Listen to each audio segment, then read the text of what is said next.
தமிழ் மக்களுக்கு வணக்கம். எம்ஜிஆர் அம்மா தீபா பேரவையின் செயலாளரும் முன்னாள் முதல்வர் ஜெயலலிதாவின் அண்ணன் மகளுமான திருமதி ஜே தீபாவின் கணவர் திரு மாதவனின் நடவடிக்கைகள் ஆணாதிக்கத்தின் உச்சக்கட்ட மனோபாவம் என்றும் தன் மனைவிக்கு அதிகரித்து வரும் ஆதரவு மற்றும் புகழ் போன்றவற்றால் மாதவனுக்கு தாங்க முடியாத பொறாமை ஏற்பட்டுள்ளது என்றும் அவரது உறவினர்கள் மத்தியிலிருந்து தகவல்கள் கிடைத்துள்ளது.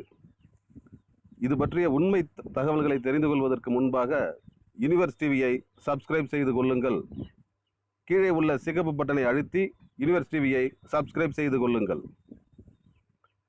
தீபாவின் கணவர் மாதவன் திடீரென்று மெரினாவில் உள்ள ஜெயலலிதாவின் சமாதிக்கு வந்து குப்புற விழுந்து கும்பிட்டு எழுந்து தீபாவிடமிருந்து பிரிந்து வந்தது தனிக்கட்சி தொடங்கப் போவதாக அறிவித்தார்.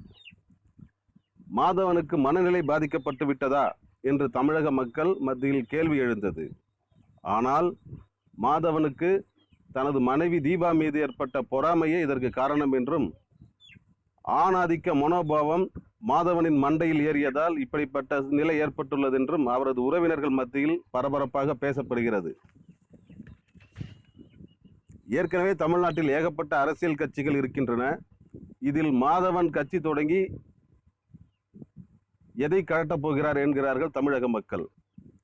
மாதவனின் இதுபோன்ற நடவடிக்கைகளுக்கு சசிகலா, டிடிவி தினகரன் ஆகியோர் வேலை இருக்கிறது என்று குற்றம் சாட்டியிருக்கிறார் ஜே தீபா.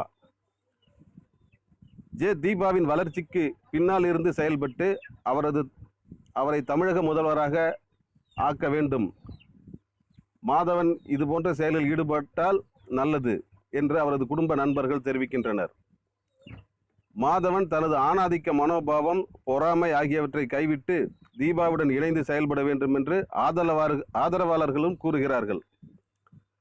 தீபாவுக்கு எதிராக மாதவன் நடவடிக்கைகள் இருப்பதால் தீபாவின் புகழுக்கோ மக்களின் ஆதரவுக்கோ எந்தவித பாதிப்பும் இல்லை. தீபாவுக்கு அனுதாபமும் ஆதரவும் கூடியிருப்பதுதான் கண்கூடான உண்மை. தீபா ஆர்கே நகர் இடைத்தேர்தலுக்கான நடவடிக்கைகளில் தீவிரமாக ஈடுபட்டுள்ளார். அவர் வெற்றி பெறுவது நிச்சயம் என்கிறார்கள் தீபாவின் ஆதரவாளர்கள். இதுபோன்ற தடைகளை எல்லாம் தீபா தகர்த்தெறிவார் என்றும் அவர்கள் கூறுகிறார்கள். மாதவனின் நடவடிக்கைகள் விரைவில் மாறும். தீபாவுடன் சேர்ந்து பணியாற்றுவார் என்றும் அவரது உறவினர்கள் தெரிவிக்கின்றனர். எது எப்படியோ தீபா ஆர்கே நகர் இடைத்தேர்தல் பந்தயத்தில் முதலிடத்தில் ஓடிக்கொண்டிருக்கிறார். அது ஒன்றே இப்போது அவரது குறிக்கோளாக இருக்கிறது. அனைத்து தடைகளையும் தகர்த்தெறிந்து எம்எல்ஏவாக சட்டசபைக்குள் நுழைவாரா தீபா? ஏப்ரல் மாதம் 12ஆம் தேதி வரை பொறுத்திருந்து பார்ப்போம்.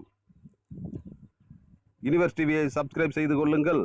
கீழே இருக்கிற சிகப்பு பட்டனை அழுத்தி யூனிவர்ஸ் டிவியை சப்ஸ்கிரைப் செய்து கொள்ளுங்கள்.